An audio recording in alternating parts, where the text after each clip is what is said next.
Alright guys, so I'm gonna bring you on board as to what is my commute to this town in China called Xingshan to Chengdu, which is the place I'm actually working. It's about an hour away using the bullet train or the high speed rail.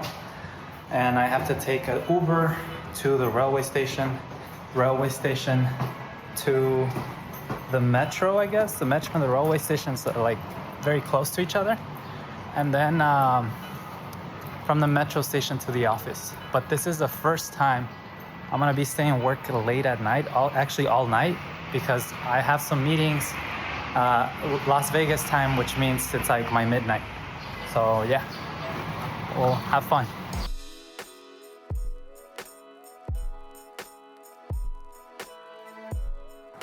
All right guys, so I got to the train station, as you'll see right behind me.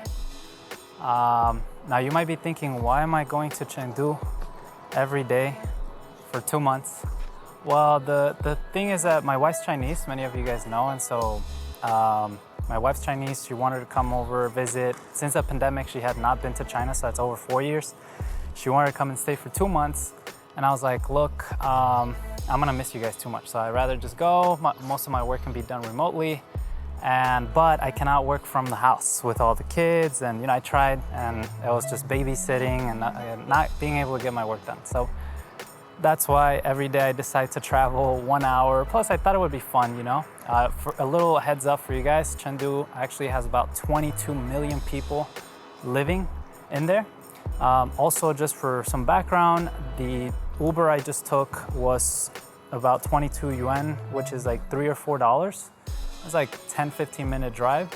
And then the train one way is around 43 yuan, which is again around $8. That's one way.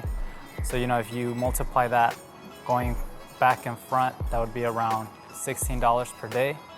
And then with the Uber and meals, you're looking at around $30 a day what I'm spending in this trip. Not to mention, I also did get like a virtual office. And so, which I'll show you guys. But right now, again, what I'm gonna do is I'm gonna go in, I'm gonna show my passport, and then wait for the train. So let's go.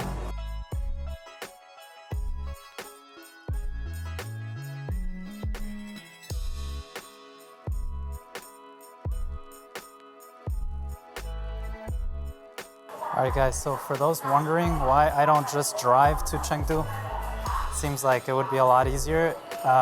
Actually, driving would be more like 3 hours driving. And not to mention, I can't drive because I don't have a Chinese driver's license. So yes, even if you have a driver's license in America and in Mexico, I can't drive in China, which I don't blame them. It's actually quite difficult, I feel. And I'm a good driver. But yeah, that's why I don't drive. And so now we have to go to, it tells us right there what color the train's gonna be stopping today, which you'll see like some little numbers over there. And then the train just happens to go by. All right guys, so out of the 30 amount of times I've taken this train, it has never been late. But this time it's a first. It's actually about 4 minutes late. But can't complain, honestly. 4 minutes wasn't that bad. So let's go in. And I'm in number 10, so I'm actually gonna be way over there. So I better run. All right, so we made it. Carriage number 10. All right guys, so I made it to the train. You can see a whole bunch of people here. And honestly, it looks just like an airplane. You got like windows, you got quite comfortable seats, a lot of space, a little desk tray.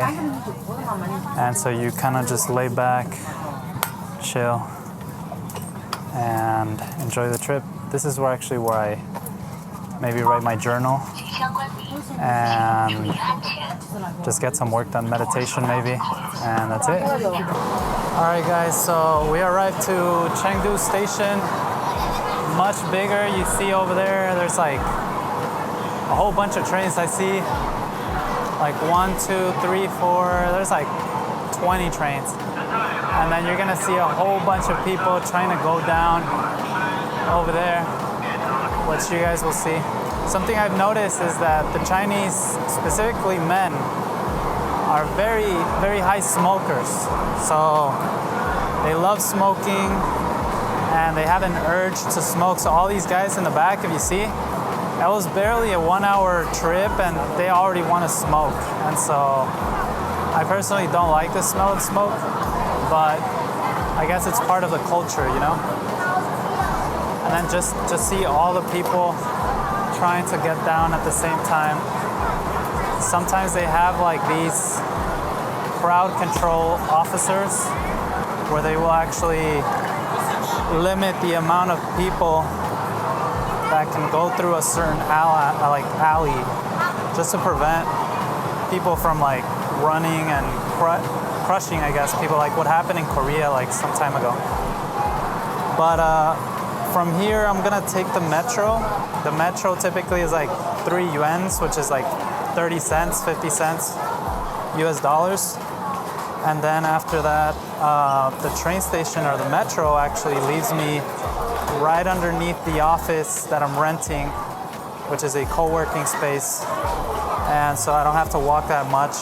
But again, I still log about 9,000 steps every day, which my goal is 10,000.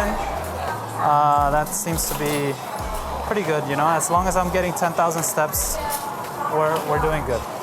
So I have to, you'll see right here, there's like, you walk all the way in the back, and then these are all areas where people get down from other train stations. Like there's different sections, different like terminals, we could call them. And so now I have to walk. Well, something also very interesting is they check your passport when you're boarding the train and when you're getting out of the train. So again, there goes the security in a way that they're checking, you know, when you're getting in the train and when you're getting out of the train. And if you get off the wrong stop or the wrong city, they'll make you pay or they'll check why are you doing that. And so there's way more people right now actually than what I'm used to. And so I'm trying to find, because I can't just use a regular line, I have to use like an officer line where they check my passport manually, and then that's what I have to do. And I'm trying to find through all this mess, but I think I found it. So as you guys can see here, these lines are automated, so there's no officers. Normally they just put their QR code or their ticket, and then the doors automatically open, as you guys can see. And then over there, you have an officer checking the ticket and your passport. So in my case, I have to show my passport. All right guys, so Chinese nationals typically put that, and then I have to put my passport, but it always fails.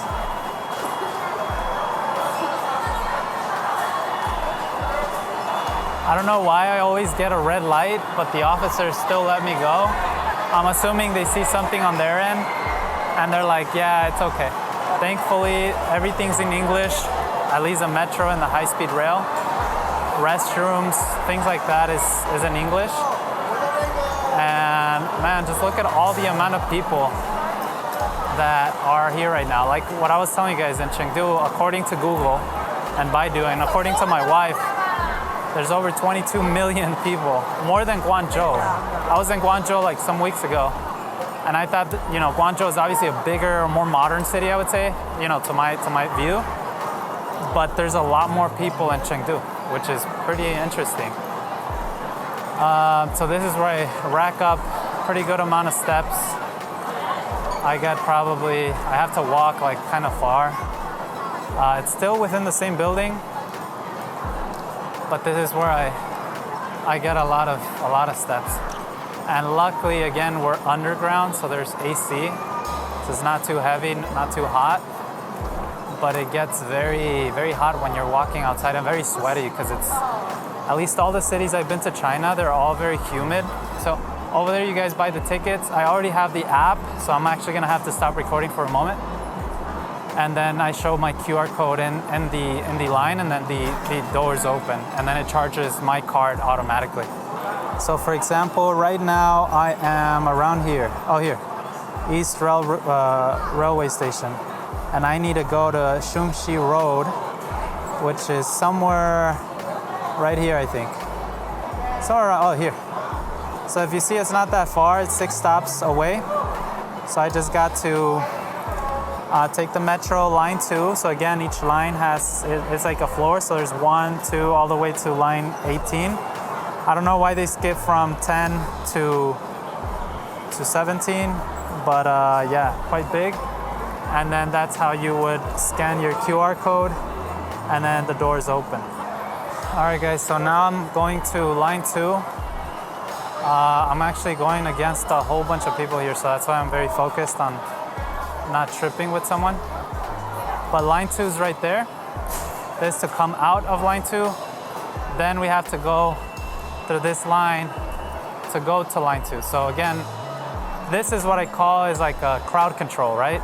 So you force people to walk so that they don't get cramped up, because that's something I have noticed, especially with older people in China. They tend to cut lines a lot, you know? They're very impatient. And every time I can, I'll just take the steps. I don't like taking the electric steps.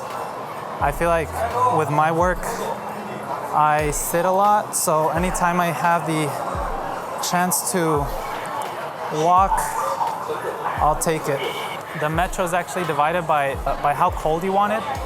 So if you see here, it'll say, if you want very cold fan or air, try these cards over there. And then if you don't want that cold weather, I guess use the middle. Right now I'm a bit hot, so I want to be here. So I'm gonna try to get in. So again, this compared to the typical high railway station, you do have some chairs, but you don't get a specific seat assigned. Most of the time you're just standing. So actually right now it's not that busy, surprisingly enough. But as you can see, people just like cut. And then they do have some messages where it says give priority to like older people and kids. So I like that. And then you can see all the way over there. All right, guys. You get these little messages again in English. Warning gap, warning hands pinching. Obviously no smoking, like I said. A lot of Chinese guys do like to smoke a lot. And then you do get a little map over there of where you're going and how long it should take. And now we're gonna go upstairs. So right now, again, we're under level. I think it's like 3 or 4 stories of stairs that I'm about to climb. And then we're on the actual metro station, which again, I'll show you guys. And a few rules about metro, again, if you're using it, is there's no food allowed. So, you know, no tuna sandwiches, no nothing like that. No food, just no food in general. No drinks. You know, if somebody spills a drink, then, you know, they have to, I guess, shut down the metro or something. So they have a lot of security checking. So originally, I was going to stay in a different office that's not in the center of Chengdu. Oh my God, guys, I'm sorry. Those stairs really got to me. Made it look easy, but my body's like, hey, chill. So just to appreciate you guys for now. Just observe. You got all these exits where to go. If you don't know where to go, you could always just use your Google Maps, and it will tell you exactly where you have to go. So now I have to exit the metro station. Same thing, I have to scan my QR code, and then it'll charge me based on the entrance and the exit of the station. All right, so now I'm gonna go through this mall called IFS. So I don't know what IFS stands for, but this is where this office called Regis. I rented this co-working space. Originally, they told me 3,000 yuan, which is about, this is for the whole month, okay? So 3,000 yuan. So yeah, it would be around $500 for 2 months then. It must have been for 2 months. Long story short, I only paid like $180 for 2 months. That's a full co-working space and right in the heart of Chengdu. So I mean, I get to walk this place pretty much every day, but I don't like it because sometimes it is very crowded because it's one of the, if not the most popular shopping center in Chengdu. And then also the place I'm staying at, there's like really high-end brands that I don't even know of. So I don't necessarily feel like it's my, like, I don't know, I just feel kind of awkward sometimes among all these like really wealthy people. But overall, the people working at the office seem very nice. And as you guys could see, this seems like a pretty normal mall. Nothing out of the ordinary. It is pretty big though. I think it's like 7 stories big. So again, in Vegas, we have, the biggest mall we have is called the Fashion Show Mall. And that I think is like 2 stories, but nothing compared to this. I mean, again, I'm gonna show you guys just how big. And I'm in the 3rd floor, I think, oh, I'm in the 2nd floor. So there's still like a whole bunch of floors upstairs.